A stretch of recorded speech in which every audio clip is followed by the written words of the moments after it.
is the evidence that you're not smart enough? Where is the evidence that you're not good enough? Where is the evidence that you're not lovable? Where is the hard evidence? It's not there. But so many people try to change the outer world or try and get people to change around them, whereas the real work begins, in here.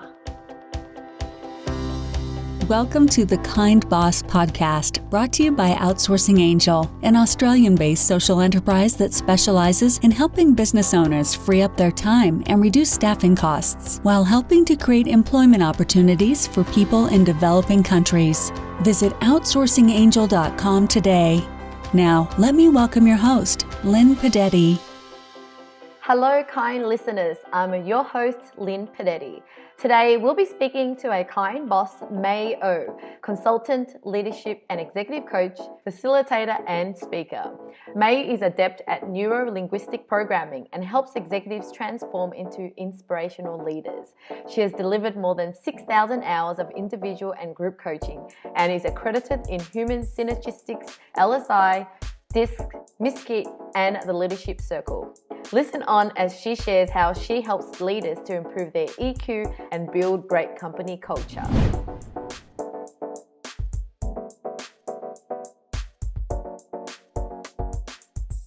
Hi everybody, and welcome to another episode of the Kind Boss podcast. And here I have Mei Ouw. How are you? Welcome. Oh, thank you very much, Lynn. I'm really good. Thank you very much for having me. Great. So I'm privileged to have you as our client at Outsourcing Angel, but I'm also just so intrigued with your knowledge and experience around leadership and the content that you put out on LinkedIn. I love it. I relate to it. And I just feel like a lot of people in the corporate world or leaders, are lacking that. The first thing I would call is like the emotional EQ. How did you get into this field? What made you so interested in kind of the emotional side of human nature? Yeah, so thank you. So I guess for me, I've always been fascinated by human behavior, right?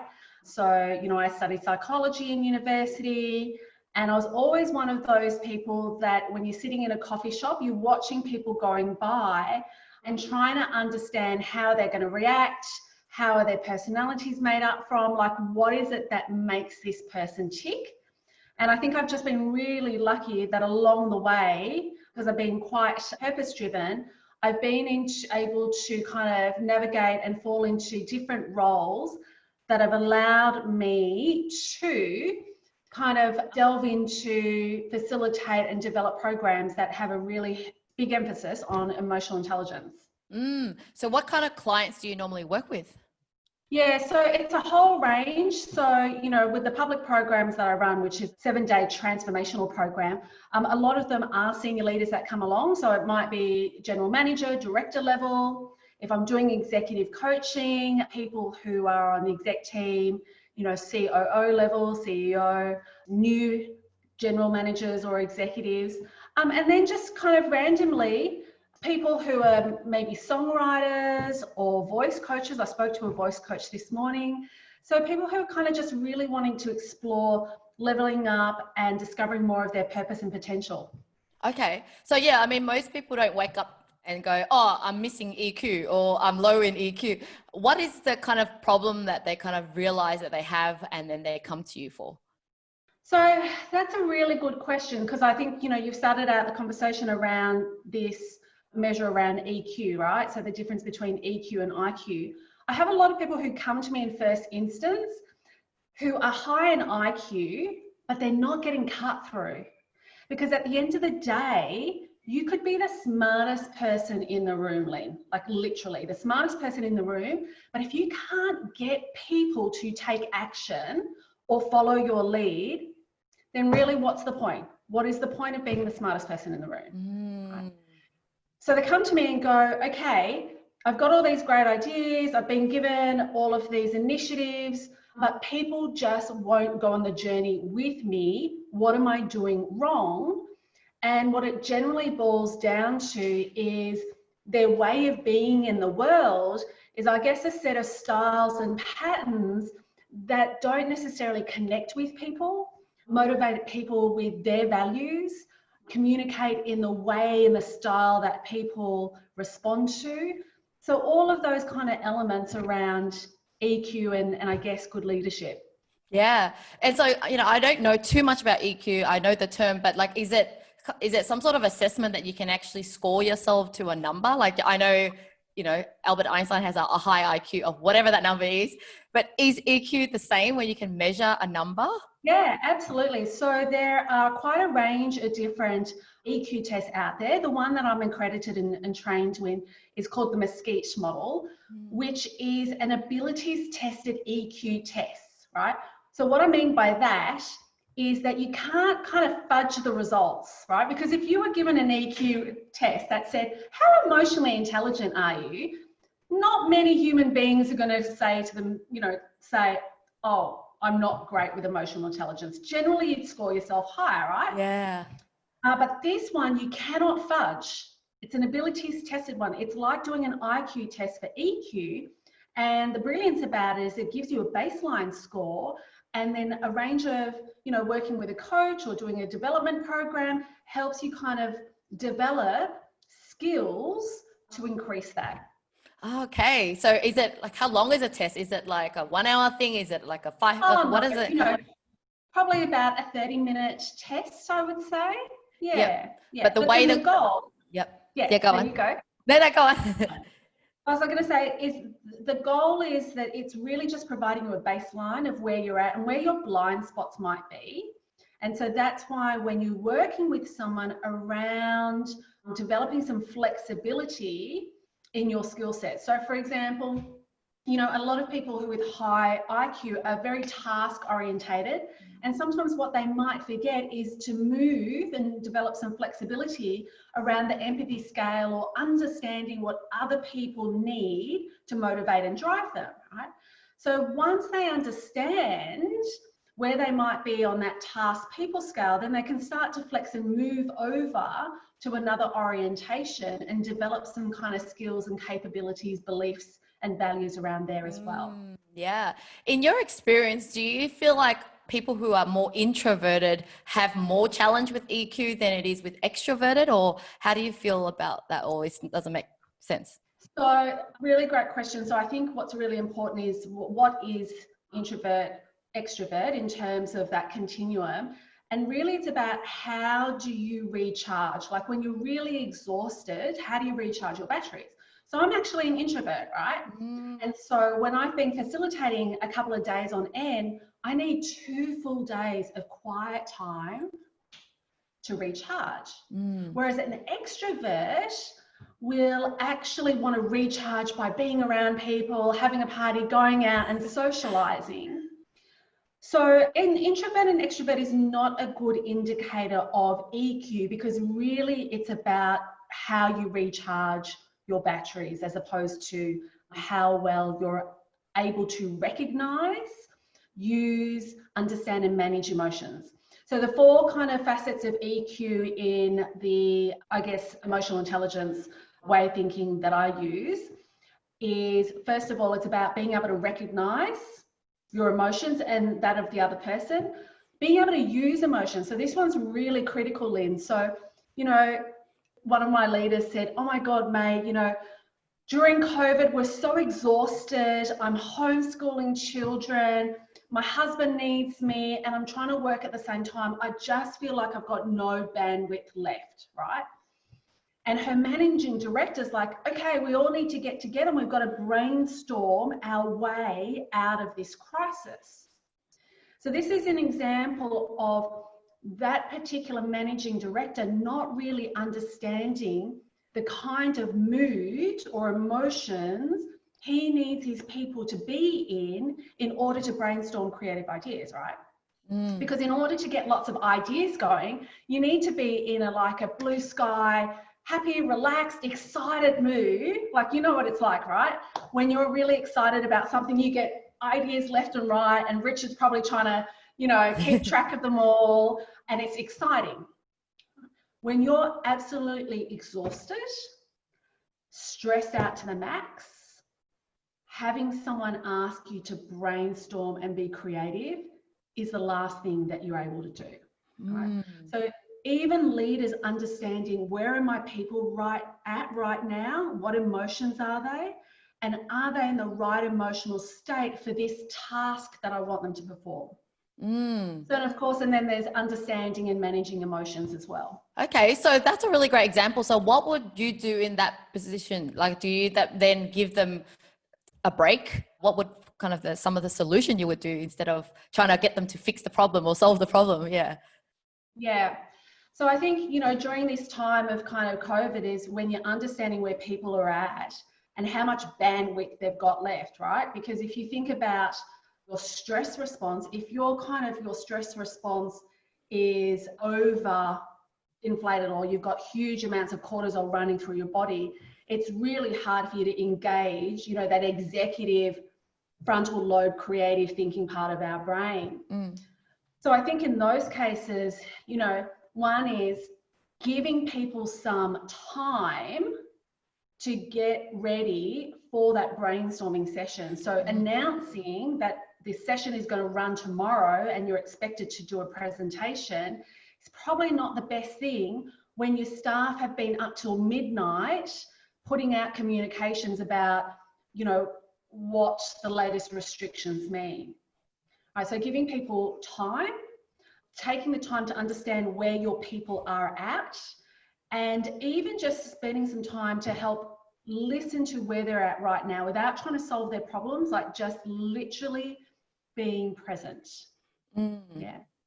And maybe instead of brainstorming straight away is having a session around hearing people out, letting people feel reconnected with each other, maybe sharing some stories of hope or kindness that they've seen or inspiration, something that's going to help them to fill up their cup. And once you're starting to kind of get that filling up the cup feeling, then the jump from that emotion to creativity and brainstorming, it's not as far as being absolutely like wiped out and exhausted. Yeah, I love that, the way you've explained it, because sometimes we want the fast result, but just by doing it so fast, you don't even get the outcome you want. So there's no point. And if anything, it could really sabotage the whole team. And once the culture's bad, it's almost quite hard to fix, right? Yeah. And the last thing I guess we want during this time is to overwhelm our people even more when they're already running on empty. Love that. So let's just assume one of the leader is, I'm not a people kind of person and don't have the patience. Would you say for them to work on themselves, or would that go, that's just not my strength, I need to hire someone else that has more of an EQ or potentially better than me?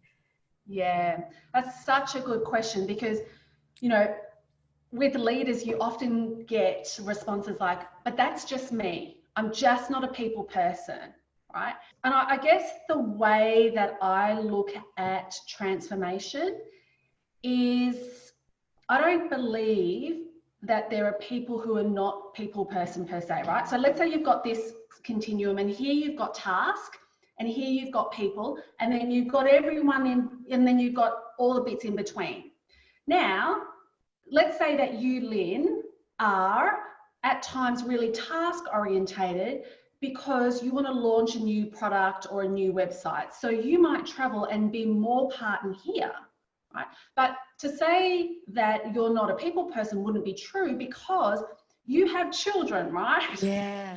So you cannot bring up children in task mode 100% of the time. So the leaders who say, I'm not a people person, if they're married, if they're part of a family unit, in that context, there are times where they're more over here. So can they recognize that they do have those skills and capabilities and kind of drag and drop that into the work context? So I think that's part of it. So I have a belief that everyone can flex, right? But it's not like it's easy like a switch. Like sometimes it takes a huge amount of effort. And also I think it depends on the context that you're in as well, right? So I don't believe that people kind of act in isolation. They're acting in roles depending on what else is happening in the system, right?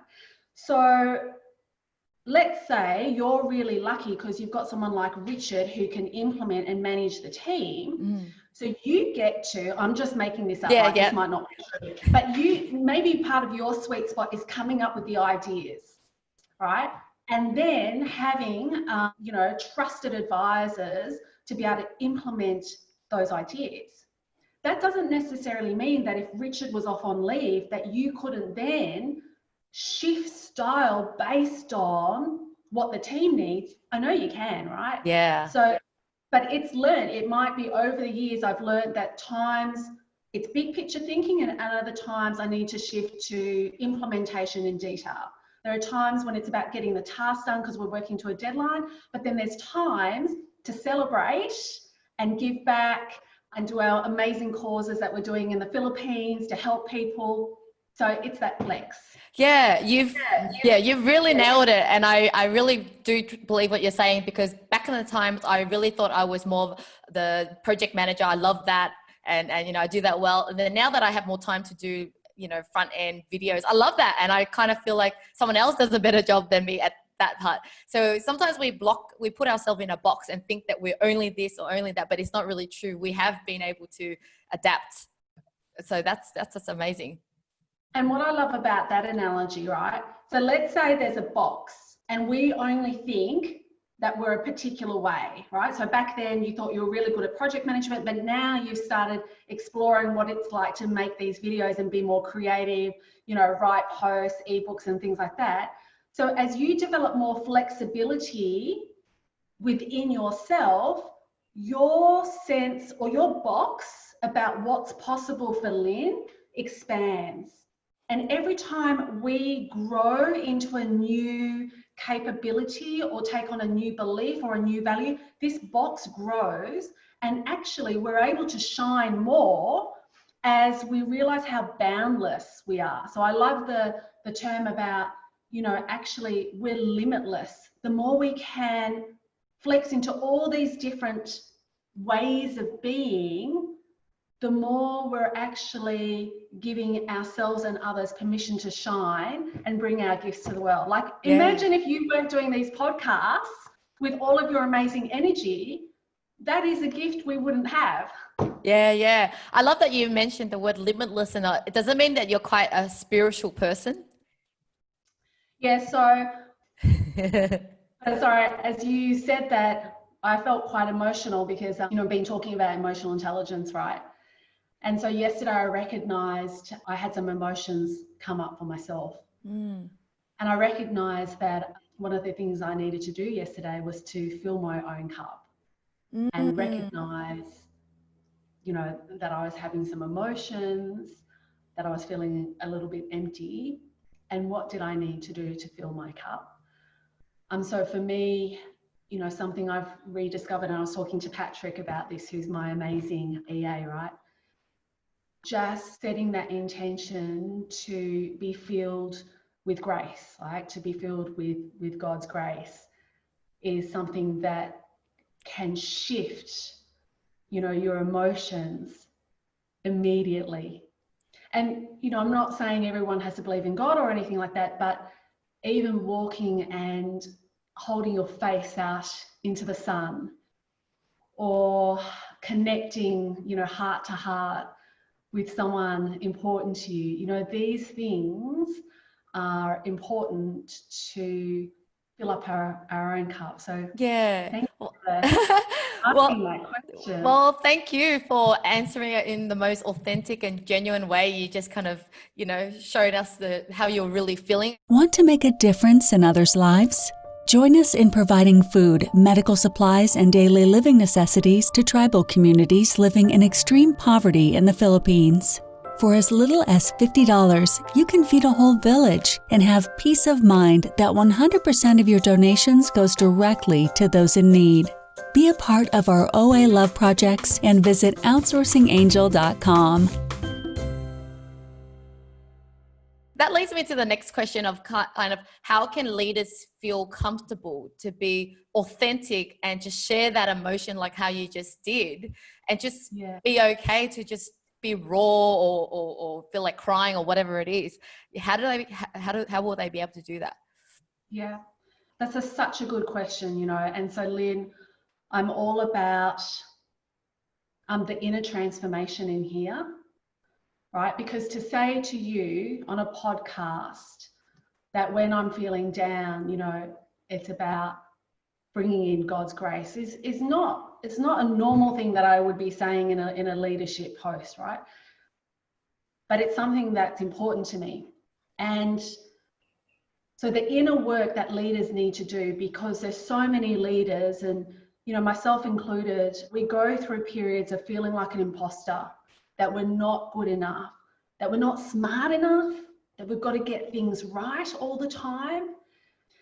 And the only way to change that is to work on our inner game, right? Transforming our inner meaning making. Like, where is the evidence that you're not smart enough? Where is the evidence that you're not good enough? Where is the evidence that you're not lovable? You know, where is the hard evidence? It's not there. But so many people try to change the outer world or try and get people to change around them, whereas the real work begins, you know, in here.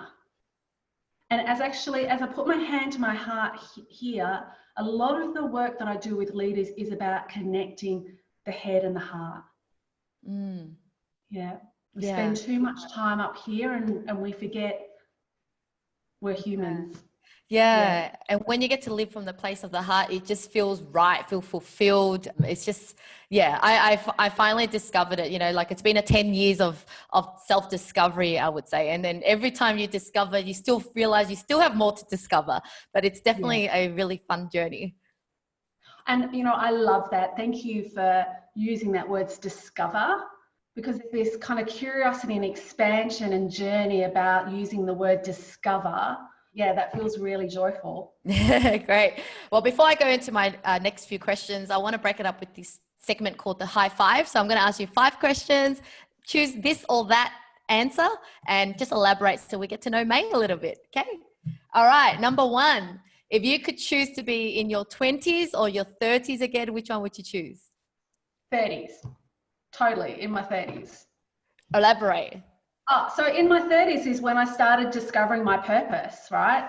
And my purpose is what guides me in life. So totally loved my 30s. Yeah, I agree. I actually don't want to be the younger, silly self. I felt like I had no idea what the hell I was doing.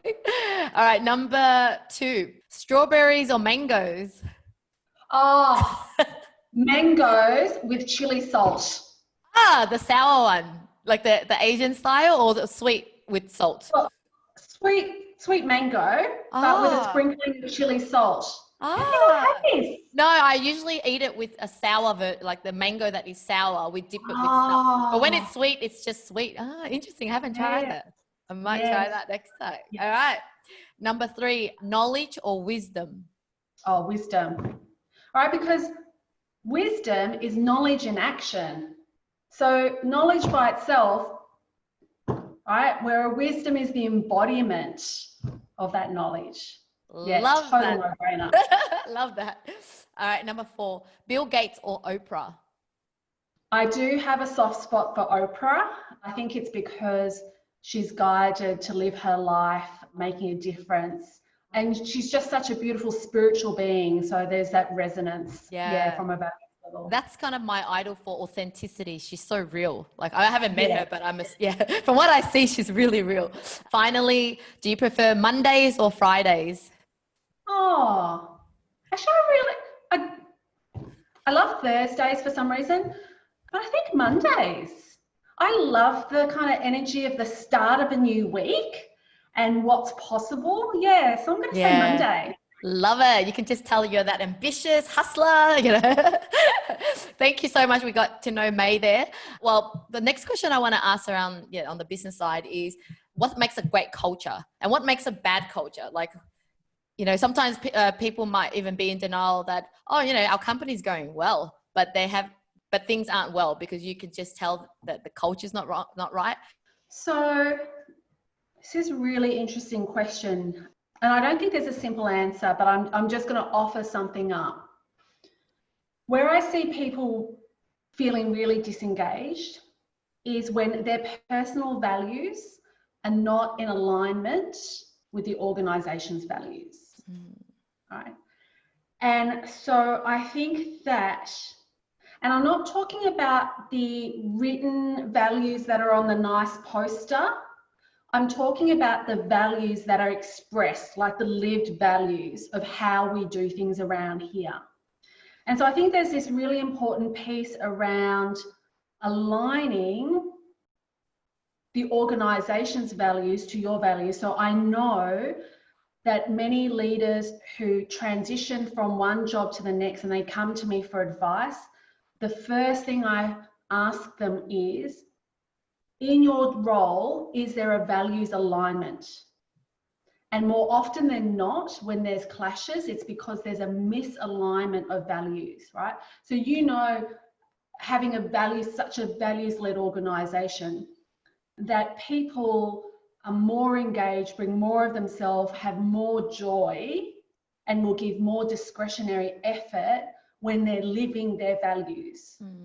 So I think that culture piece is not an easy answer at all, but the thing I would offer up is spend some time getting teams to create a shared vision and alignment of their values, the team values, and the organization's values. And I think the other thing I'll say as well is also clarity of role, right? So organizations exist for a purpose, whatever that purpose is, and you're hired to do a particular role. Where we get so many issues in culture is when people do not have clarity about what is their role and, you know, where the boundaries are, where is someone else's role. Yeah, so having those two things, values and clarity of roles, would be the tipping point of the first, not even the first discussion in a very complex question. Love it. Well, yeah, you definitely just know so much about the whole, company leadership and stuff. How do people get in contact with you? Because, I think it's just easier to be working with you one-on-one, right? Because it's like everyone's problem and organization will be so different. And I think that's where they could get help from you directly. Where would they be able to connect with you? So LinkedIn is a great one. I mean, you and I have commented each other on a lot of each other's posts. So LinkedIn, or, you know, people, all my contact details are on LinkedIn. So I love to hear from you people. I'm always happy to have a conversation with people to find out where they're at. So yeah, awesome. Okay, I have two last questions for you. One is, what does a kind boss mean to you? It was interesting because I was coaching this morning an executive who shared this story around one of his team members who wasn't being accountable. Right, so who'd missed a lot of deadlines, wasn't pulling their weight, and things going on. And I think for me, a kind boss is someone who takes time to understand what's going on for that person, like why might their performance be dropping, and at the same time still be able to have that difficult conversation in calling that person to account, right? So, you know, it's kind of almost, you can have a ruthlessly compassionate conversation where you can be supportive and challenging at the same time. I don't believe that kindness is being overly nice all of the time or overly accommodating. I think being kind encompasses being truthful based on the role. Like, what are you hired to do? What are your capabilities? Are you meeting them? How can we support you? And at the same time, I want to challenge you to be your best. Yeah. I don't know. Wow. No, that is amazing. That's exactly how I would see it as well. I think kindness is not about weakness, and being non-confrontation isn't always the answer, because sometimes, you know, leaders think, oh, well, you know, just let things slide because they think, well, it's just easier that way, but it just doesn't solve the problem, or it's going to repeat. So love and that. I think in having those conversations, there's a lot of skills that leaders don't have. So they not necessarily have the skills in pre-framing the conversation. Like, you know, if it's difficult feedback, it's like, you know, this is not about you personally, this is about your behaviors or the outputs, right? Separate the behavior from the person. being really present, like when you have to have a difficult conversation, can I hold the outcome in mind and still come from the heart? Right? Yeah. Can I recognize when I'm feeling pissed off and not have the conversation when I'm at the height of feeling pissed, like decompress and then have the conversation? So there's so many different elements that can help a leader have those types of conversations. Yeah. You just really highlight a great point there. It's not like you can still do it. It's just how you're doing it can deliver the result you want or not. Awesome. They definitely need to talk to you because you're going to give them the right kind of language, right? And sometimes you could mean well, your intentions are different to how you delivered the message and it can get, detrimental. Yeah. All right. Last question. What do you want the world to remember Mei for? Oh, that's deep. So, gosh, that's so deep, Lynn. So what's coming up for me is one of the things I'd love the world to remember me for or know me for is that by who you're being, that you can help change how someone feels, change someone's perspective by just your very energy without having to speak a word, right? So it's just, for me, it's that embodiment of like true presence, but the presence that has that frequency of unconditional love. Wow. And joy. And that would be something that's a lifelong journey for me. Yeah. I would love to be known for that, but there's a long, long way. Yeah. You're definitely on the right journey. And, I can just tell your level of spirituality is like up there because you're talking about embodiment and talking about energy and frequency. I hope our audience know what you're talking about, but I do. I totally get you. But thank you so much for being on the show. You really have inspired me and I learned a lot. I thought I knew, I kind of know culture, but I do. But the way you explained it is just very wise, very knowledgeable. Thank you so much. Thank you, Lynn. Thank you so much. Thanks for having me. Thank you for joining our podcast today. We hope this interview has inspired and humbled you to be a kind boss. Please don't forget to subscribe to our channel and let us know what you think about our show. If you have any questions, please visit outsourcingangel.com. Until then, stay kind and spread love.